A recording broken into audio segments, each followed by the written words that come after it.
You are about to listen to Upon the Rock broadcast with Pastor Lauren Shakir of Foundation of the World Church.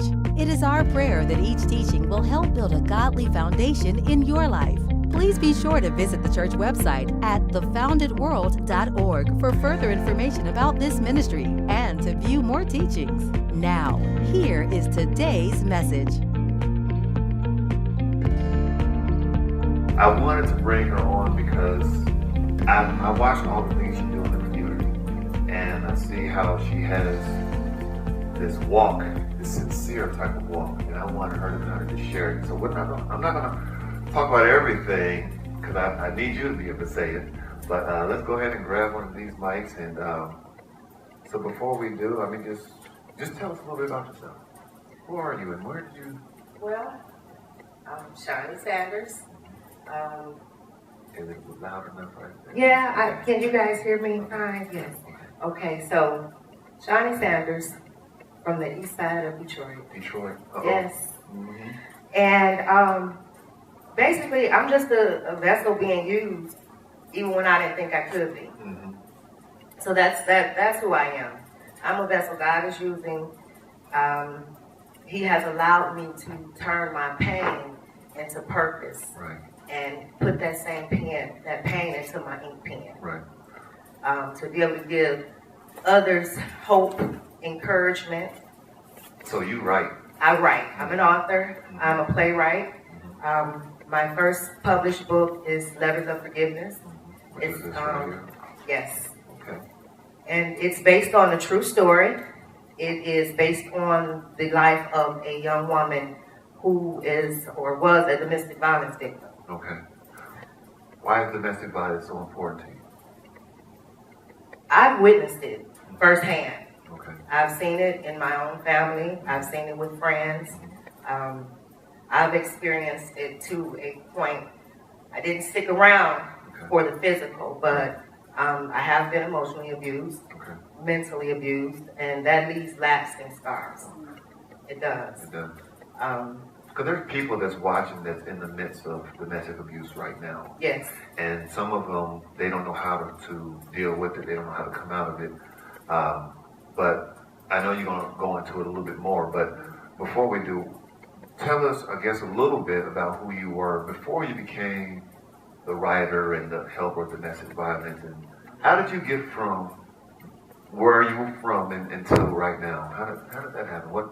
Tragic situations. Okay.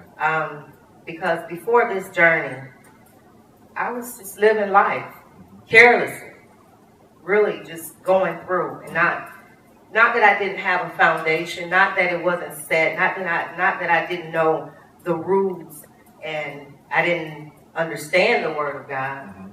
It was just that I was doing what I wanted to do. Did you come from a pretty good family? Absolutely. Okay. My family is amazing. The unity, I'm so thankful for. Okay. That foundation. Okay. The Hartman Circle. That's who we are. Okay. And Hartman is my grandmother's maiden name. Okay. And there's a lot of strong women in that family. A lot of men that they're protectors, providers. Okay. So on one side, from my mom's side, I had a strong foundation. Okay. On my father's side, it wasn't as strong. Okay. We're somewhat distant. So growing up, because I had such a strong foundation with my mother's side, and it was more structured. So you lived with your mother? Yes. You didn't live with your dad? No, okay. I lived with my mother. Mm-hmm. But eventually I did run away to live with my dad. Why did you run away? Well, because there was no structure over there. Okay. And no shots to my dad. I love him. That's just, he's, me and my dad, I love my father. How old were you? I know you won't get that, but how old were you when you ran away? 13. 13. Mm-hmm. So between the age when you were born until 13, you had a good life living with your mom and everything was fine. Yes. So 13, you decided to just run away? Why did you do that? A boy. A boy. Okay. A boy. What did this boy say? What did he do? He smiled at me, Okay. That being able to go and hang out and do what you want to do. Okay. That my dad, he was a cool dad. You know, that's why I say no shots to my father. He was cool. He is. He's a cool dude. So it was like, I'm going to go hang out over there because I can do what I want to do. Yeah. Right. And me wanting to do what I want to do and Dad being so cool, it also caused problems later. So do you think that making a big decision at an adolescent stage can backfire on you? Absolutely. Absolutely. Making those choices, because we have them, it does have an effect. It caused me to miss parts of my high school years that, you know, I should have been in school. Right. But I was running in the streets, you know, running behind my other siblings because it looked like they were having fun. Right. Not realizing the effect that it was going to have later, me having to go to an alternative school, get my GED versus graduating from high school. Things like that. So you don't pay attention because you think it's fun. It's not. I had to pay the price later. So talk about a little bit of the teenage years, 13-year-old. What were some of the things you did that you said was so fun? And since you wanted to get out, so bad to get out of your mom's house and get over to the fun house at your dad's house, what are some of the things or some of the choices you made while living with him that caused you to say you missed out on so much? Well, like I say, I wanted to hang out with the fun kids, and you know, I was doing things that at my age I shouldn't have been doing. I lost my virginity at a young age. I became pregnant at 14. I miscarried at 14. I didn't know I was pregnant. You know, I'm trying to go and hang out and do grown-up things, but I was still playing with my dolls and riding my bike and hanging out with my other friends that weren't doing those things. Right. So I had no idea. And those are some of the things that, you know, I put on my mom. And Memorial Day weekend, and I'm going to talk about Memorial Day weekend later too, because there's a lot of things for some reason happens around that time. But I miscarried when I was 14, Memorial Day weekend, and my mother kept asking me, had you had sex? And I lied. Why did you lie? And I know out of fear, most people say that, but why, most importantly, why did you lie? I lied because fear and disappointing my mother. My mother was a teen mom. My mother had me when she was 15, just shy of her 16th birthday, and I didn't want to put that on her. I didn't want to be that disappointment in her eyes. And I, unfortunately, you know, I lied all the way until the baby was coming out. Wow. I miscarried at 4 months. I was a little small thing, too.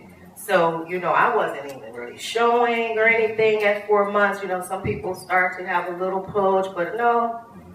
And all the way to the hospital, my mother kept asking me and kept asking me.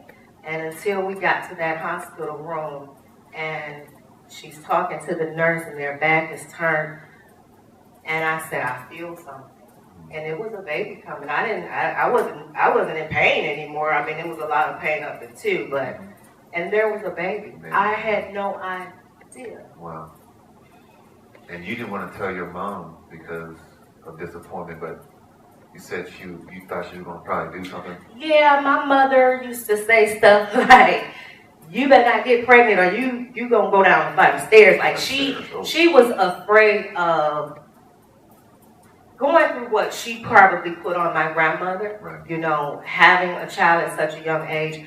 My grandmother had 5 children. I became her 6th child, basically, because her child is having a child. So I know a lot of things my mother wanted to protect me from was because of the things that she may have experienced herself. And what I'm sensing right now is parents that are watching this right now, they don't know how to confront their teenage daughters, so they may use the approach like, I'm throwing you down a flight of stairs. Put the fear in there. Yeah, and does that work? Does that help? It does not always work because I'm here to tell you that I still had that miscarriage, so it didn't work. Because although she said that, you know, she put that fear in me, obviously that boy put something else in me, and it made me feel like, okay, well, I can hang out with him, you know. but that wasn't the case. So how should parents approach their? That's what I wanted to say, is that we definitely want to leave the lines of communication open. Okay. And you want to make your children feel that they can come to you. Right. Because if they feel like they fear you, that's when we have the issues that I ran into. So myself, I have a 15-year-old daughter. I am very transparent with her because of my younger years. I want her to be able to come to me before she goes to her friends. Right. They don't have the answers. They have not walked this life of adulthood. They can't help her with the things that I can as her mother. Right. And you know, we have this thing, you can't be your children's friend. Right. Yeah. You have to let them know I am your friend. Right. Because otherwise, they're going to make decisions without you if they fear you. Right. And so the teen that's listening now that says, well, my parents are too strict, you don't understand, I can't go to them. What would you say to somebody like that? I just can't go to my parents because I don't want to disappoint them, or my mother's a minister, or my mother's an elder, my mother's a pastor, my mother's somebody important. You know, that's why I always leave myself open for those kind of teens. Okay. For those children. If you feel that you can't go to your family, come to me. Okay. Like my daughter, she has friends that have stayed with us, you know, that I often spend a lot of time with, and I'm just that mother, that aunt, that sister that you can come to me. Right. Because I'm not gonna push you away. I'm not gonna make you feel bad for the decisions that you made. We all have choices. We've made bad choices. We all are past something. We've done something in our life that we weren't proud of. Right. But I want people to know that is one of the very things that makes people go into a place of depression. Right. It makes them feel like, if I can't count on my family, then they're going to go to the outside. So accountability is very important. It's very important. If they can't come, like for example, to you, they need to find somebody who they can be accountable or transparent with. Yeah, a trusting adult. Right. A trusting adult. You have your counselors at school. You know, I look now, from when I was in school, I was able to go into my counselor's office and have conversations that I felt I couldn't have with others. And I felt secure. I felt safe. Right. And I see a little difference in the school system the way it is nowadays, but that's not always the case. But I just hope that any educators that is listening, you're that second person in their life. When they leave that home, they're coming to you. Now you're responsible for these children. And a lot of people, they say, well, I'm not nobody's parent. This is just a job for me. You know, some take on the attitude. We have a lot of young people that are now educators. And it's just not like you had old Mrs. So-and-so back in the day. But I'm just glad that my daughter do have one particular counselor that she, you know, and one particular teacher that she was able to go to during her troubles that she experienced at school. Because I feel like this. As a parent, I am partnering with you when my daughter leaves my house and comes to that school. We have to be that vessel. We have to have that open door policy for our children. We can't just push them away when they come to us and say, you know, Miss So-and-so, this is happening. This is going on at school. Oh, go back to class. Do you have a pass? You know, don't turn them away. You need to listen because there is something going on with that child. And, you know, I know we're going to get into it later about the bullying situations. We got to pay attention to the bully. What's going on in the bully's home? What's happening with them? Who made the bully the bully? So we you know. So when it came to you being a teenager, you're living with your dad now. You're making all kinds of decisions that you want to do. You can hang out with whoever you want to hang out. There's no boundaries. There's no structure. What happened? I thought I wanted to be a drug dealer at one point. I was a follower. And I think that's why now I said I'm not following nobody but the Lord. I am not following mess. I'm a leader. And I have to lead by example. And then I started looking at those that were under me, you know, my sisters, my child, even members of my family that may be older than me. I have to be an example. And me being a follower, it got me in a lot of trouble. I went to juvenile, spent the night in there 2 or 3, and I didn't like it. They don't serve McDonald's on the regular, so I was not enjoying that time. And I realized after the fact that wasn't for me. Right. I missed school. I saw things that I probably shouldn't have saw at such a young age. Right. Just the hanging out all types of the night, no parental supervision. And then one day, I'm so thankful for my grandmother, Margaret Brooks, rest her soul. I am so grateful for her and my mother and my Aunt Terry, because these women, my grandmother came and she knocked on my father's door, and I could remember it just like it was yesterday. I was sitting in the living room and we're just all sitting around hanging out, and she came to that doorway and she said, wow, okay. They let me have my time. They let me go and hang out and mess up a little bit, because obviously there was a lesson that needed to be learned. But she came to get me. Okay. Oh, everybody don't get that chance. Everyone don't have that family. Right. And she came to get me. And when she came, and I remember picking up my bag, like I was going to grab my bags and take it with me. She said, I'll leave that here. Yeah. Leave it there. And come home. So I was, it still didn't dawn on me right away. Okay. I still had some more messing up, I did. Yeah. But I remember that moment. Right. Okay. And so some of those decisions that you made, you didn't regret it at that time, but obviously as you got older, you did. Yes. What would you say for someone who probably listened and said, well, I can hang out with whoever I want to hang out. I'm fine. Ain't nothing going to happen to me. Well, I would say think twice about that one, because we all have choices. You have to be careful of those that you are surrounded with, because just because you may not do certain things, that doesn't mean they're not involved in certain things. And not only that, you don't know who doing what in them houses that you may want to hang out in. There's an uncle in the basement that may like to touch little girls. There's somebody that like to, that's selling drugs, doing drugs. You never know. So I'm very, my daughter, we went through that moment of, Mama, you so strict, you won't let me do. You're absolutely right. I won't let you do. I'm not going to allow you to make the mistakes that I made or others that I know have made, because that's what you want to do. It's no fun in the repercussions from these things. So, no, you can't spend the night on that person's. I don't know them. I'm to the point, I'm doing credit checks, background checks, criminal checks, all kind of, have you been in the psych ward? You really have to pay attention to what's going on in your friend, your kids' friends' lives. Right. That friend could be just the coolest kid when they come around you, but what are they a product of? What environment have they been raised in? And so were you, in your mom's side, you're the oldest? I am, of 3. Who is this person? This is my darling sister, Sweet Angel number 3. My mother, she calls us Sweet Angel 1, 2, and 3. So I'm number 1.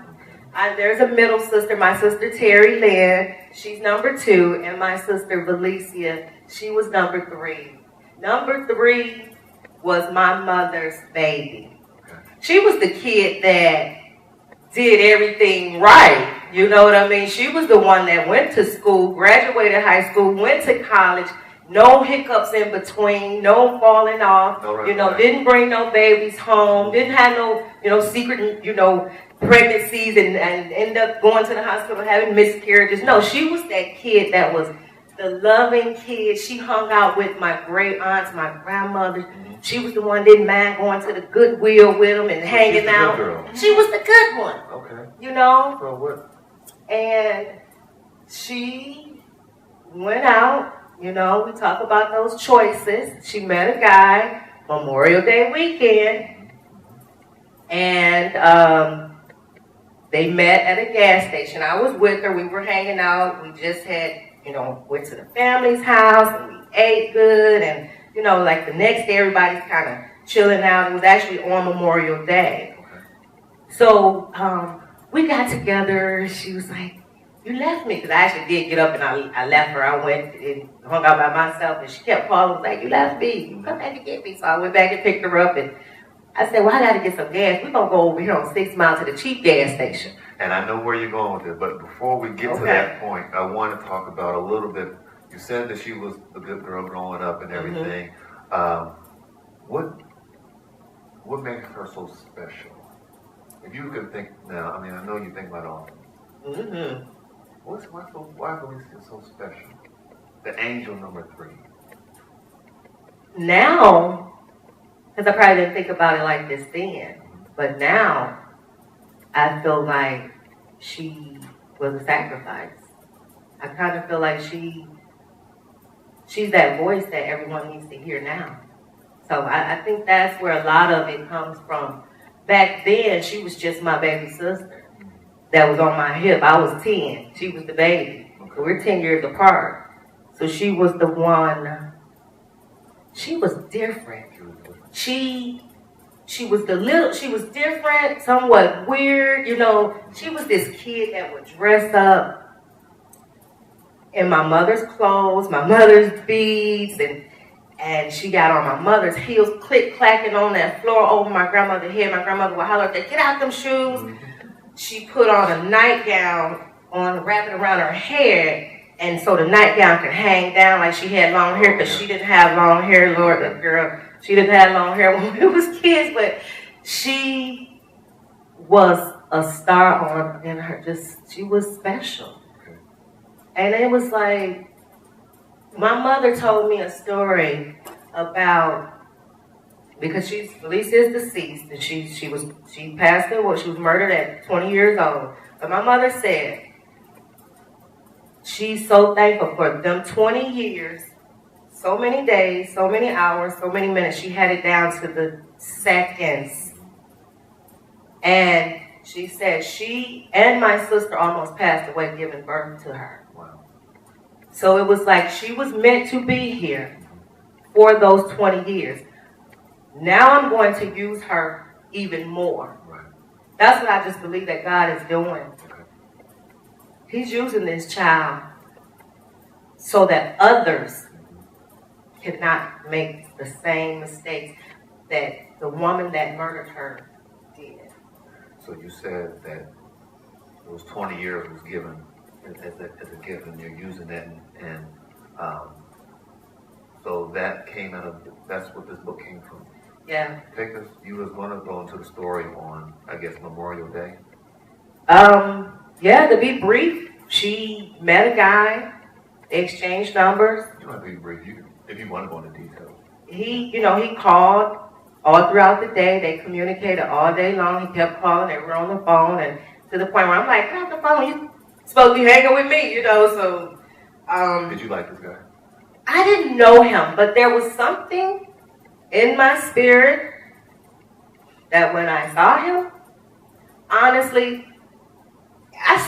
me and God, we had these talks, right? I just be tripping out like, he shows me things. And I saw, when I was sitting in the car, she went in to get a cranberry apple juice. That was her favorite.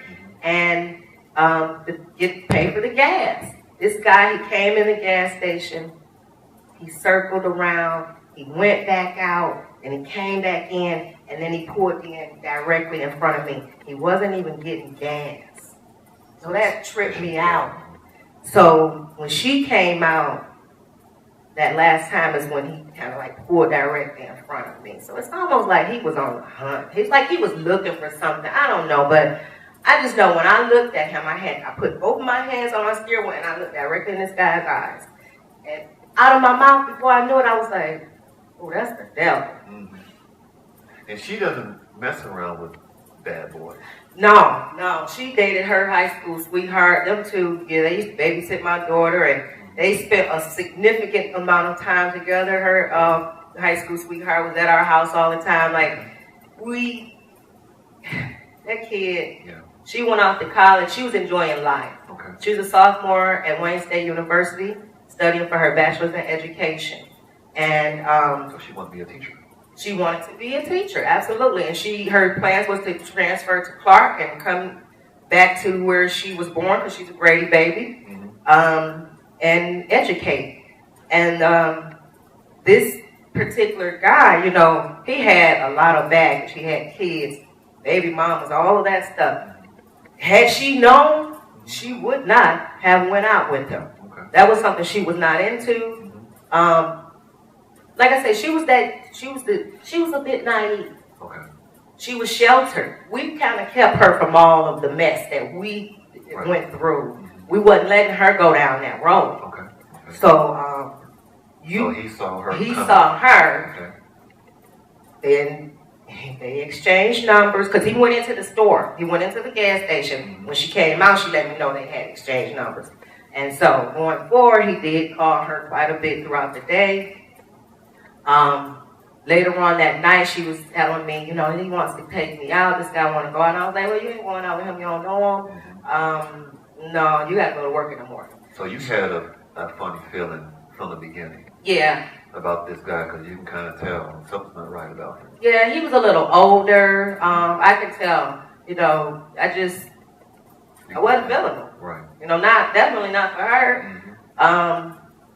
And you know, she was starting to come into that place where she's getting older. Yeah. Her and the sweethearts, you know, high school sweetheart, they're branching off now, you know. They're in college now. They're moving their separate ways. So she's starting to come into a little of her own, you know, getting to know herself. Right. She's working. It's life. Right. And she decides in that short time, all right, I'm going to go ahead and take him up on this offer to take me out. And I'm going to pause for 1 second right there, because it seems like the choices, and I know we talked a little bit over the phone, but the choices that you make, one wrong choice can end your life. One wrong choice. She's been doing good all of her life. Yeah. And honor rolls and graduating, being a teacher, and it just seems like, you know, she's on a roll of making all these good choices. But one wrong choice can end it. Just like that. Just like that. Just like that. Not knowing the dangers that you're going into, because you don't know. Because you don't know. You don't know this person. Don't know the baggage. Don't know the type of lifestyle he lived. And, you know, he didn't take her out. He took her into his environment. Was he a drug dealer or something? He was a drug dealer. Okay. An abuser. Okay. And the night that she left, I woke up, because I fell asleep on her, and she was like, stay up and talk to me. I was like, girl, I'm going to bed. You know, I'm going to sleep. You know, I was tired. We had been hanging out, and she, for some reason, was pulling out these pictures from that she took at school, and we're laughing and talking, and I just started getting sleepy. But it was one thing that she said to me that really sticks out, and I don't know, but she asked me, we always talked about the word, you know. We used to play church. We went to church. We grew up at Christ Temple Missionary Baptist Church. Shout out to my, Dr. Dorothy Manning. But, and Reverend A.L. Manning. They helped a lot in our lives. Okay. So it's not like we didn't know better. Right. But I'm saying that to say, my sister asked me, what happens if you die, or right before you die, you think if you had the chance for God to save you, He would save you? And I said, well, you know the answer. So she answered the day. The day. What was that question again? And she said, if you have the chance if you have the chance to have your life saved before you die, you think God will save you? And I said, you just have to open your mouth, confess your sins, confess that Jesus is Lord, and He is your Savior. I said, you know the answers. And I said, you know, go back to the Word, go back to Romans. You know, we're having this conversation, right? And I said, why are you asking me that? Because I'm like, we go from looking at the pictures, we talking about the family, we talking about people in the family, who did what, whatever, you know, we just catching up on the day. And talking about the guy, the fact that he keep calling, and then that question comes, threw me off. Wow. But I went to sleep after that. I woke up because I heard the outside of my gate in my backyard rattle, and I jumped up and I seen that she was gone. And I called her, and I said, didn't I tell you not to leave with him? Because I saw the car, the silver Mercedes, no, it was a BMW, silver BMW pulling off, and I called her, and I said, didn't I tell you not to go nowhere? And she was like, I feel you, sis, I'll be right back. That was what she said. That was her last thing that she said to me is, I feel you, sis, I'll be right back. But I'm going off on the other end. She don't want him to know she's getting chunked off. And then I said to her, I said, you don't know him. Would you want to be a statistic? And I hung up. So the only thing I heard her say is, I feel you, I'll be right back. And the last thing she heard me say was that. So that troubled me for many years. And honestly, it still does, because I wish I would have been able to say, I love you. Will you come home? Please don't go. You know, all of those things. So. And in that time, I mean, of course, obviously, you didn't know that was going to be the last conversation. Did not, had not.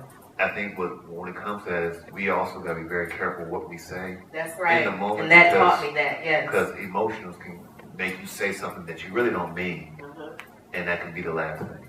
Absolutely. Okay. That's one of the reasons why, you know, today, if I have a disagreement with someone, I want to close it.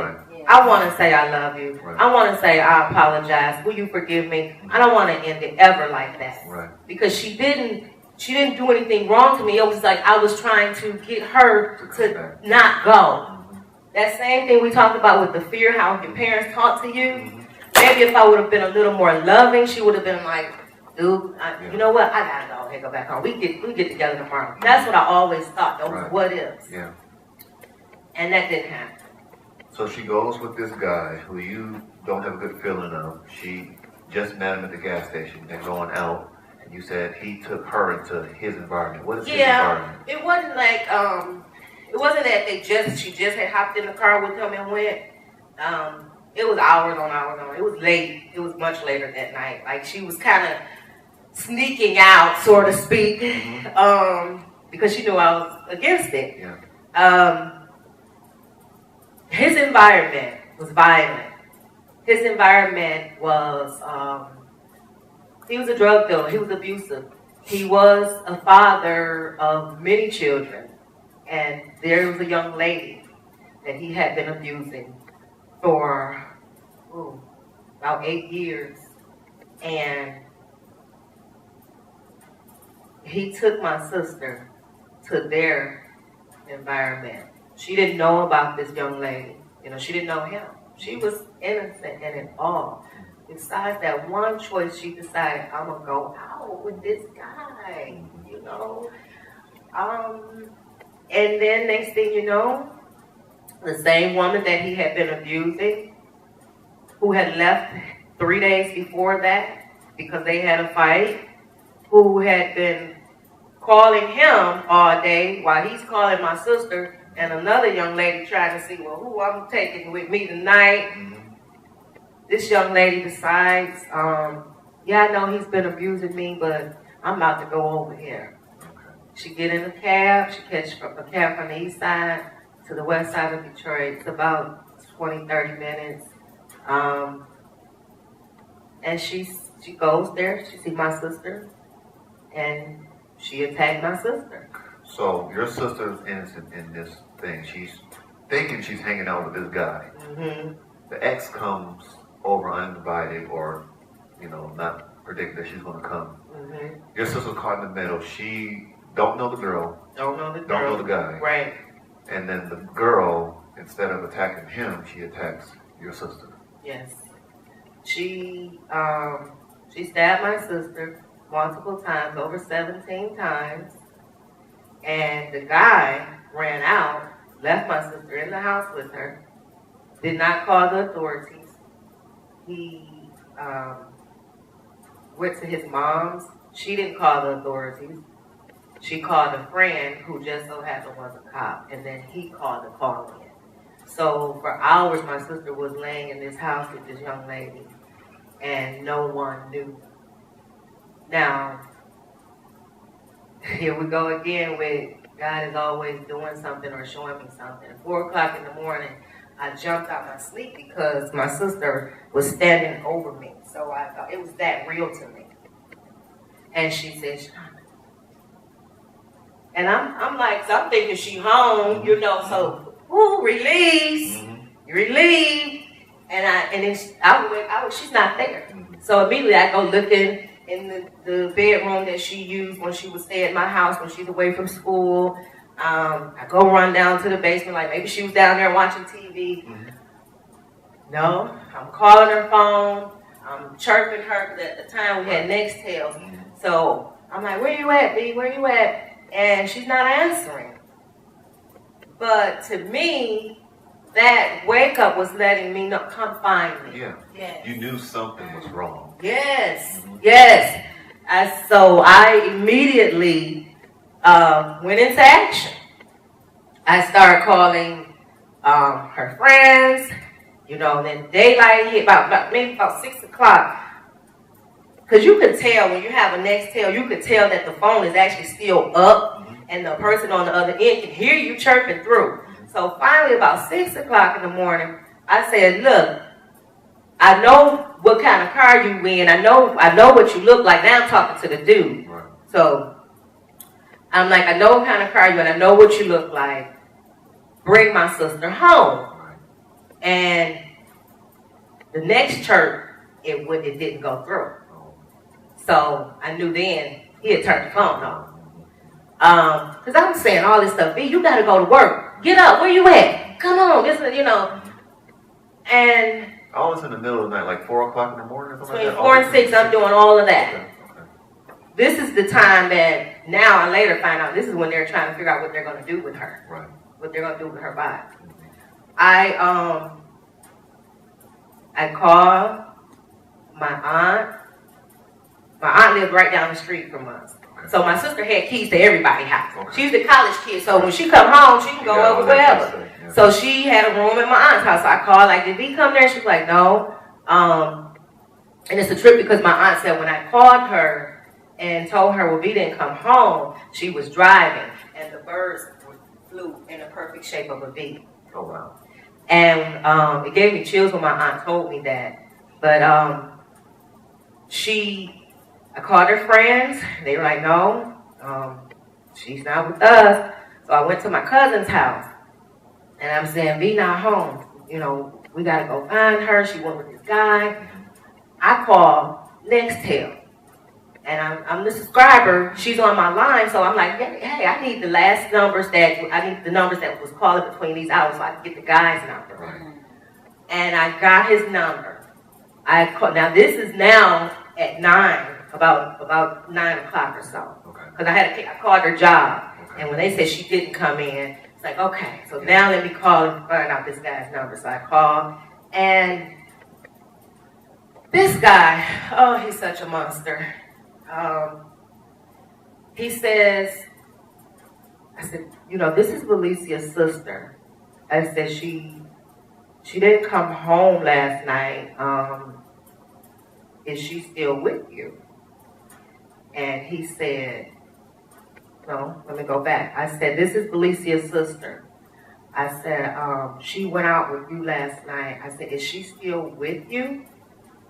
I will never forget his answer because he drug it out. And he was like, no. It was a long no. And I said, well, where did you drop her off? She didn't come home. And he hung up on me. I told my cousin, let's go. We went to the police station. Police station, they weren't really helping. You know, it was like, hold on, wait a minute. I was getting frustrated. I said, I bet you if I came busting through these doors, everybody coming out from the back, they going to have guns drawn and everything. So my cousin and I, we went outside, and I'm saying call receiving. Receiving hospital is similar to like Gravius, you know, one of the main hospitals down there or up there. And I said, call the hospital. My cousin called the hospital. She's on the phone with them, so I think, but she's describing her, and she was like, yes, she has braids. Yes, she has a tattoo. Her tattoo on her back says, beautiful, sweet angel number 3. And it's like in vines and stuff. And she got away with that because my mother said no tattoos. And she was like, well, I put sweet angel number 3, you know. So she was describing her, and a tear rolled down. Telling your cousin. My cousin's describing her, my sister, to the hospital. Okay. But a tear rolled. And I'm like, what? In the background, I'm like, what's going on? And she's like, police said it was stabbed. And I'm like, what? So I'm thinking she's talking to the hospital. My cousin was talking to the morgue. They had patched her through to the morgue. So I run back into the police station. And I'm like, he killed her. He killed her. Of course, like I said they would do, they all came running out. Wow. Surrounding me. Now y'all ready to help me. So they actually had already knew. The policeman. But they didn't know who she was. Okay. Because she was taken in as a Jane Doe. Finally, when the police did come and get my sister out that house, she was taken in as a Jane Doe. So they didn't know who she was. Then they put it all together. And they told me, you and your family need to go down to homicide. Wow. So I'm thinking this guy killed my sister. But it was the young lady. So before your sister passed, the young lady stabbed her. What happened in those moments what happened?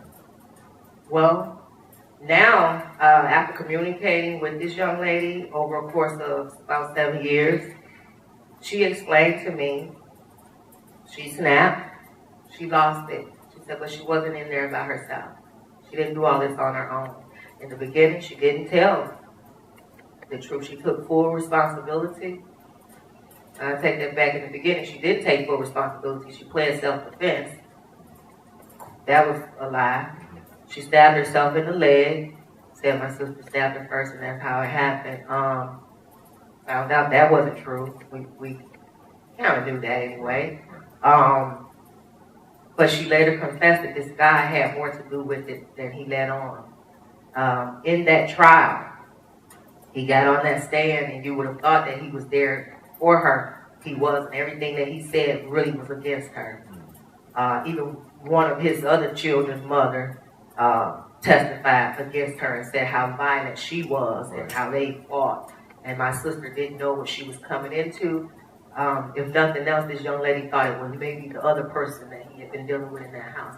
And it was like, well, how dare you? You got somebody else here? Right. Who is she? Even though he had been abusing her, that hurt people, they hurt innocent people. But I said, you know, when you and I talked over the phone, I said, I'm not with that hurt people thing anymore. I'm kind of tired of it because you still have a choice. Right. You had a choice to not get in that cab. You had a choice to not take somebody's life. You had a choice to remember you had 3 kids that was looking for their mother to come home. So I was very angry in the beginning. Very angry. I remember being in trial, coming off the stand, you know, or sitting on the stand, and the attorney that was heard the defense attorney mention, well, so you just meet people at gas stations. Like, you know, it was like to put my sister down, like, you know, it's her fault. And I said, well, where did you meet your wife? You meet people everywhere. Yes. That don't mean they deserve somebody to take their life. So I was angry. So when I came off the stand, because I testified on how we met this guy, you know, doing, you know, and I come off the stand, and when I walked past this girl, I wanted to clothesline her. Right. You know, that's a wrestling term. Oh, yeah. But I wanted to really, I was mad. Yeah. How could you do this? Right. Yeah. She didn't know you. And if she knew you, she wouldn't have never would have been in that situation. And if she had the choice to tell you, I'm sorry, she would have. How about, she told me, this young lady told me, my sister said 3 things to her. And that was, I'm sorry, I didn't know. And the last thing that she can remember my sister saying to her was, I can't breathe. Because she had been stabbed her so many times. And, you know, she took her life, but she did confess that there were other people in that house that were there, that helped her, that they were all aware. One being her younger sister, who was only 16 at the time. She talks about, she confesses all these things in the letters, but she took it all. She's serving life in prison, no parole. So this lady that took your sister, and this book came about of that. So you were angry, and then what happened? You just started to connect with her? You said she wrote letters to you, she wrote letters. How did that come out? She said her brother, through social media, to reach out to me. And my sister's best friend, who I love so dearly, Jazz, she reached out to people to get in touch with me through social media, and that's how I found out she wanted to write me. Okay. I couldn't believe it at first, right? Because I still was like, right. What you want to say? Mm-hmm. So, but I always wanted to know what she had to say. Right. Like, so I set up an electronic account. I'm not going to say the name of the company, but I set up an account to write her. So I got all of her prison information, because I was not going to give her my physical address and everything. And of course, the guy is still out. Mm-hmm. He was still roaming around. Mm-hmm. And this is before I knew that he had more to do with it. Okay. But I still didn't trust him. Right. Mm-hmm. So I wrote her, and I said, I found out that you wanted to write me. What were you feeling when you first recognized you wanted to write? Or were you angry? Did you want to tell her? What kind of emotions were you going through? I was angry, but I was kind of relieved too, because I always wanted to hear from her. Okay. I just wanted to know why. That was my thing. I wanted to know why. Right. Okay. Because we didn't know everything. We didn't have all the answers. We just know that this young lady took my sister's life, but we just felt like, okay, it's over a guy. Mm-hmm. We didn't know anything that was going on in her life, that she had been abused or anything, but when she wrote me back, okay, my first few letters was really just questions, a lot of questions. But I didn't want to come off as I was angry. I wanted her to open up to me, so I didn't want her to shut down. Did your family agree with you writing these letters to her? I didn't tell them at first. Okay. I did. And then later when they found out, they didn't agree. They didn't. Okay. But I kept it a secret because I knew they wouldn't agree. Mm-hmm. But the person that God created me to be, and the relationship I had with my sister, I needed that closure. So I ended up, after she wrote me and let me know that she was sorry, you know, I was like, okay, in the beginning. I hit you with a, oh, okay, in a minute. People that know me know what I mean about that. But I was like, oh, okay. And, because you're not answering my question. Right. That was my thing. You're not answering my question. I need to know why, and I need to know what happened. Because she didn't deserve this, she didn't know you, and this could have went a different way. Right. So you need to give me more. Eventually, she said, I know you keep asking me. She said, but it's not until I'm able to really release it to give it to you. So there's way more letters than what's in this book. Okay. Way more. And how long did you all exchange letters? About 7 years. 7 years. Did you pass? She's been in there for 13 now. Okay. So it took her 6 years to reach Start out, back, okay. and then about the next 7 we had been in contact. Okay. And so she would write you, you would write her. And what kind of relationship is formed out of that? It began, I started to feel sorry for her. Okay. I actually did. Did you feel like you needed to write these letters to her to release unforgiveness? I did. Okay. Simply because I needed to heal. I needed to heal. Yes. I needed closure. It was affecting my life. I was married at the time. It affected my marriage. It started to affect my relationship with my child because I became depressed. Okay. You know, I would shut everybody out. I'll go MIA real quick. And because I had felt like I didn't get what I needed. Right. So I end up, she started opening up to me and telling me the things that happened to her. She was molested from 8 to 14 by her biological father. She got pregnant by her biological father. She had an abortion. She was abused by a couple guys. Met this other guy, ultimately the one that took my sister to that situation. Met him when she was about 16. He abused her till she was 24. 24 is when she took my sister's life. So here are all the things and the tragic situations that happened in her life. I began to have this compassion that I didn't even understand that I was having. I didn't know why I was having it, and I didn't want to have it. I'm going to be honest. I still wanted to be mad. Right. I didn't want to forgive right then. So, more and more, it made me go back into some places in my life.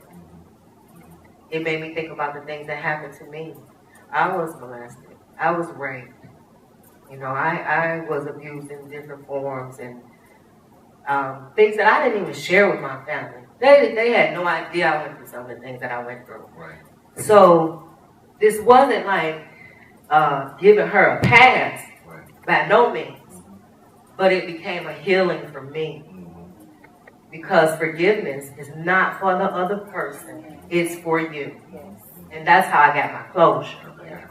So I had to, even though it was against the will of my family, I had to write those letters. I had to listen to what she had to say so that I can get here today to tell somebody else, you have to forgive and move on. You have to close that door. You got to forgive yourself, because I also had unforgiveness for myself because I kept feeling like I didn't do my part as a sister. If I would have not said the last thing to her that I said. You know, all of these things. So, yeah. And so tell me about the time you said that you were going to give up and she wrote you a letter. What happened with that? The audacity. Yeah, I was saying that. Well, how dare you tell me about me, girl? So she, because I told her, I said, look, this is it. I'm done. I'm not trying to help nobody. I don't care. Because, you know, it got to a point where it's like, well, you being abused, you don't want to, you could have got away. You could have stopped. Your mother told you. A lot of people told you. A lot of people warned you. You know, she told me the story, and I'm going to get right into that, but she told me the story of how that, like a couple days before this incident happened, she was at a video store with the guy, and a lady was riding down Grand River. That's a street on the west side of Detroit. And the lady turned around, did a U-turn, and pulled up in and started banging on her car window and was telling her, you got to get away from him. He the devil. You need to get you and your kids, your 3 kids or whatever, away from him. Dude was not in the car. She don't know this lady. So there was warnings Warning after warning. that was coming. And so she talks about that in the letters. And so her saying that to me kind of made me go, Yeah. How you didn't listen? why you didn't listen? So I told her I was done. I mean, I felt like, okay, I got what I needed. This is too much for me. It's becoming overwhelming. Nobody's listening. I can't tell my family I'm writing these letters, so I can't really go to them about it. I just was like, I don't want to do this no more. I don't want to help no more. I'm tired. And she wrote me back and said, you can't give up. Right. Because I don't want nobody else to end up like me or your sister. You can't give up. Right. Because we need you to go forward. And I'm so sorry. And if I had a sister like you, I wouldn't have turned out to be this way. So, and she mentioned, remember when Jesus, when the devil tried to tempt her. Remember the thing. She was just telling me all of these remember. And it's like, girl, you murdered my sister. And here you come quoting scripture to me and telling me something.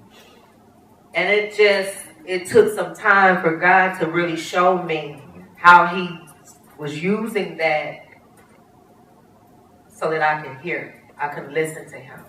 Do you still write her? I have not in a while. The last letters that we wrote were probably earlier this year. Okay. And the last letter prior to this year was probably November. She told me about the guy. He's now serving life in prison for murdering someone. Okay. So this book came about from all of those letters. Yes. And letters of forgiveness. And these are like the actual letters. The actual letters. Okay. There were some things that were omitted. And like I said, there were several more letters.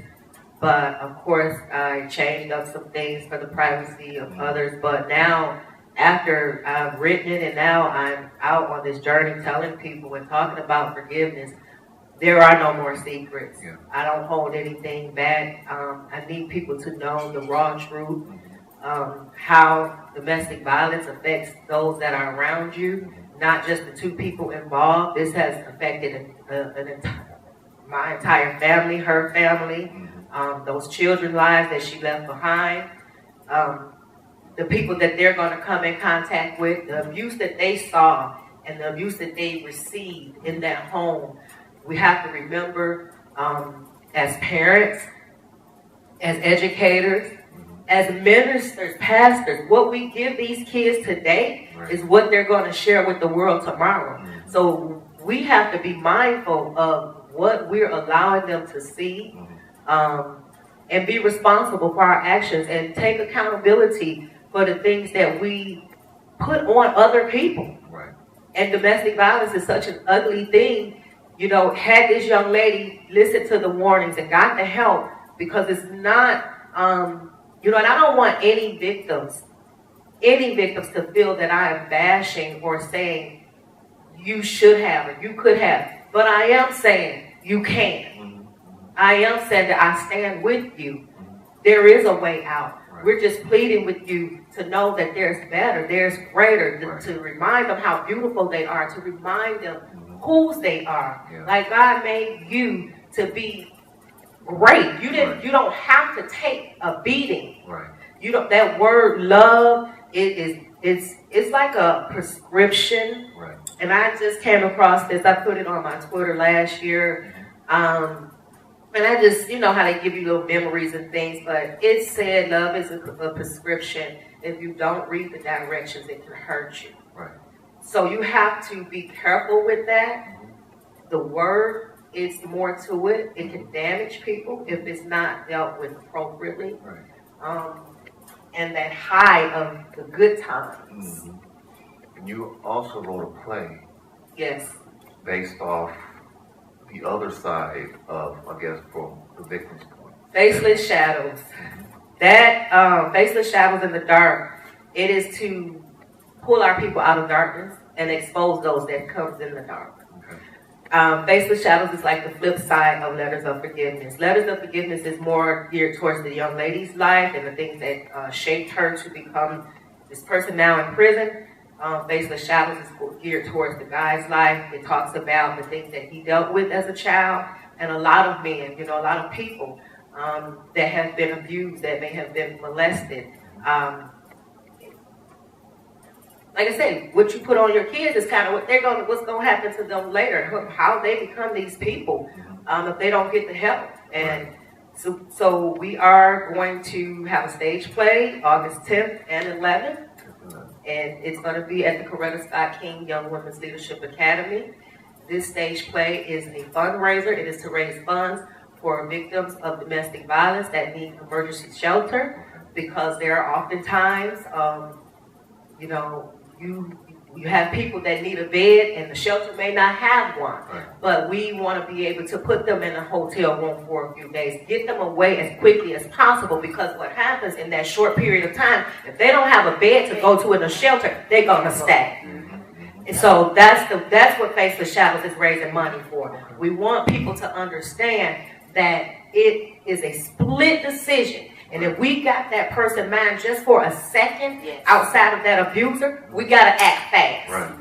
It's called a safe action plan for a reason. You have to move quickly in those decisions. So we're asking people to please donate, purchase a ticket. If you're not able to make it, purchase a ticket for someone else, someone that you think may need to see this. It's going to have you crying, laughing, and crying, laughing. Because we didn't want this to be a sad situation. We are just shedding light on this situation. We have an amazing cast that's going to make sure that there will be someone in that audience that this is going to have an impact on. Right. So I plead with the people to go to faceless-shadows.eventbrite.com.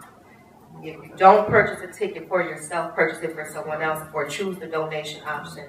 This is going to help many people, their children. And this is not just for the women. It is men that's being abused as well. They need emergency shelter too, because us women, we can act crazy sometimes. And domestic violence, it does not discriminate. It attacks all of us. Color doesn't matter. Right. Gender doesn't matter. Sexual preference doesn't matter. So you're really using your sister's life for your God-given purpose. Amen. I told my sister 13 years ago when this happened, because her and I was writing a book together 2 weeks before this happened, about this girl's life, about that life she was living in, being with a drug dealer, We didn't know we was writing this story. And it would be this story. But my sister didn't want to encourage me to write. And I told her, I promise, your voice will be heard by the nations. Your voice will be heard by many. Your death is not in vain. Right. And I am here to make sure everybody remembers the effects. And everybody remember you have a choice. Right. So my thing is, remember the people that you lost. And we got to stop fighting. We got to stop the bullying, the molestation. That faceless shadows in the dark, I tell you, it's something you don't want to miss. You're going to either see yourself, you're going to see somebody you know, somebody going to want to repent, somebody going to get that on the way home. Shonny Sanders. Thank you for listening to Upon the Rock broadcast. If you enjoyed this message, please visit the church website at thefoundedworld.org for a free download. Also, please be sure to share this message with your family and friends on social media sites to help spread the word of God. Have a great week.